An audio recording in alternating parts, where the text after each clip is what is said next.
Really?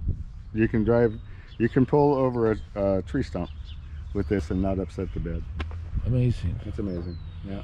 I mean, I sit there on the video. I would never be able to afford to buy this setup. Yeah. I was very fortunate to buy that RevCon with 30,000 miles on it at a public auto auction. It had been donated to the Cancer Society of the Blind. Wow. And so with the RevCon, rather than keep the coach, I bought it because of the underpinnings. I mean, that is heavy duty as you can get on this thing. I wanted a real 2-ton spec car hauler because I wanted to carry a cart and trailer. Right. I also wanted to set up a pin system so that I could drop an Airstream trailer without axles onto it and have a modular truck so I could put my boat behind. So much stuff. This looks like 68 backup lights for. And these are temp. I finally got the real truck lights with the round glass lenses, half rounds with the protector bodies. Right. From the 40s and 50s. Wow. And so I have full colors. I have amber, reds, and clears. So I was looking at these. I go, man, alive. Those are. It took a while to build those. Yeah, those are dash indicators, aren't they? No, they're military power panel. For the dash indicator. No, for a big generators and. Because I was in the military, and that's what we would have on the old 3/4 ton Dodges as dash. Yeah, but I don't think they were that big. They were a little bit smaller. These are actually big ones. Yeah. So they light up neat at light at night. All of them are parking lights, and every other is brake light, turn signal. And the turn signals are divorced. So you pull on each turn signal. There's the left turn signal. Yeah. You hear it? Yeah. I don't have them lit up front. Okay. And then you pull on the right turn signal, and it has its own flasher. So then they. Oh, I see.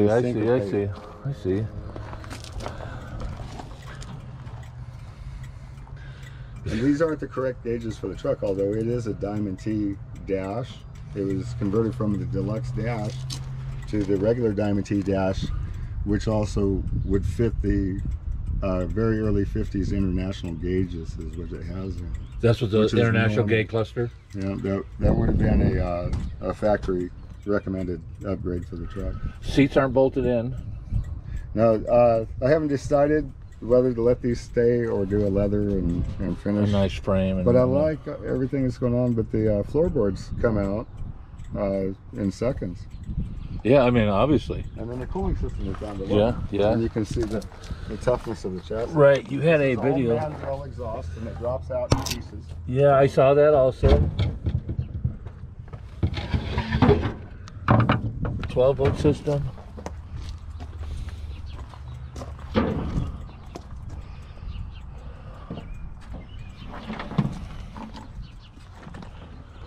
I just sold them those wheels. Those are for up a Jeep. Look kind of nice on this. Okay, let me go look at the cooling system here. Look at the front of the grill out here. It's just fucking massive. You know what it reminds me of? This reminds me of the newer trucks out. What do they call those? Lone Stars. The Lone Star semis.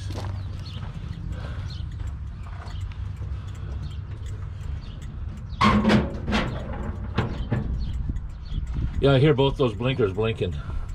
Oh, flashers. They go back and forth, and you can audibly hear there's two different ones every so often. So we have torsion bar on top of airbags.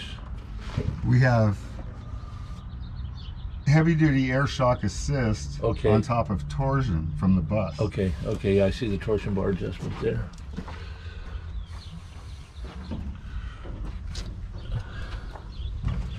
That's a hell of a heater you have there. Oh, there's no heat to be had from it, unfortunately. like that says on the van, comfort is. Sacrifice comfort for style and speed. Yeah. Yes. And what's fun about this truck is it really wasn't built to be a car hauler only. It was really built as much to be a truck class hill climb race. I'm just you tell me, and it just is not registering with my brain that this would climb a hill. Well, not dirt hill. We're talking with Porsche Carreras in the car class. Oh. Okay, and trucks in the truck class. Maybe. So the system is broken at several points to bleed air, Okay. and then it recirculates via a surge tank Okay. in the nose. Okay, I see the tank. There's the tank right there. And then the weight of the volume in the tank turns the water pump on, basically, because the water pump on a V8 of any stripe will not lift water. So you have to have some water up above the thermostat, and it circulates like normal. Wow.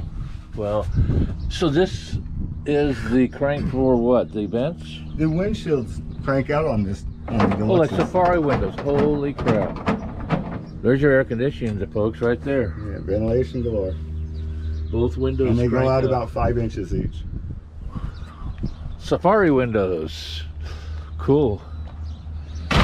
Oh, man. But that front end is just awesome on that. One of the only repop parts on the car are the beehives at the cowl.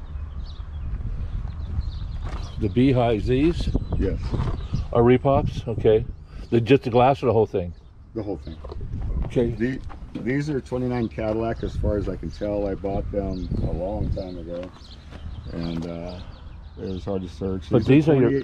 These are 28 Buick. Okay. And these solved a huge problem I had of doing the Duesenberg light pack, was how to mount this inner light. And so the 28 Buick has arms that are forged Ooh. that turned everywhere I needed them to get my positioning in without cutting up my grill.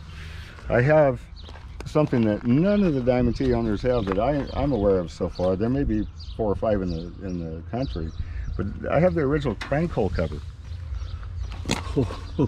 So is this spring loaded? It's got a spring tab on it, and it's broken once, so I only have one tab. Yeah. But it stayed locked in and doesn't pull out. Well, I can imagine that thing must have been a bear to crank. A Hercules flathead 6. That's what it had in it? Yes, sir. Now, are these headlights functional? Because I noticed that you have some HID. They can be. The guys on the bottom are actually The headlights. like 7071 FIA rally lights. They're really like small aircraft approach lights. Really? So they, I got pulled over once for driving with my brights on the set. Oh, wow. And I got out of it because I told them I don't have brights. These are my regular lights and they're not hooked up. This grill is so Art Deco. I mean, you cannot...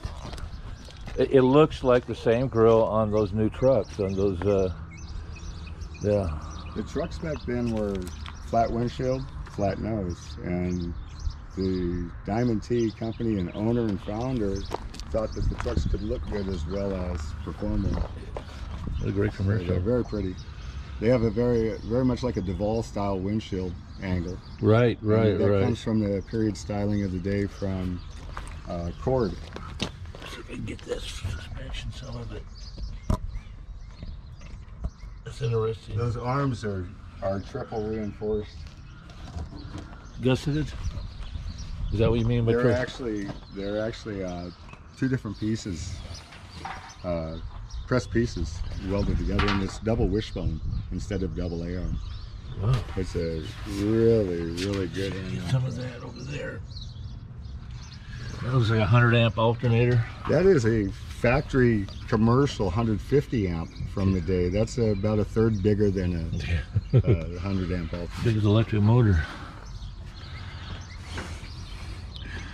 So it is power steering.